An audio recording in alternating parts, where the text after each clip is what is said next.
কোন জিনিস মানুষকে বেশি জান্নাতে ঢুকাবে? বিষ্ণু বললেন তাকওয়াল্লাহ ওয়া হুসনুল খুলুক।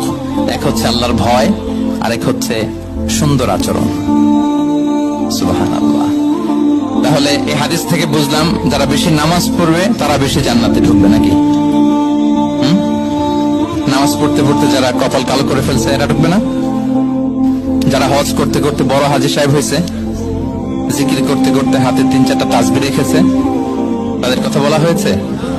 এগুলো নিঃসন্দেহে অনেক বড় আমল, কিন্তু সবচাইতে বেশি জান্নাতে প্রবেশ করাবে যে আমল, বিষ্ণু বললেন এক হচ্ছে আল্লাহর ভয়, আরেক হচ্ছে সর্বোত্তম আচরণ।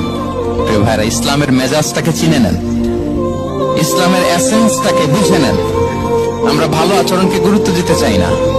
অনেক নামাজি লোক দেখবেন নামাজ পড়তে পড়তে কপালে কালো দাগ ফেলে দিচ্ছে, বাসায় বউয়ের সাথে খারাপ আচরণ করে।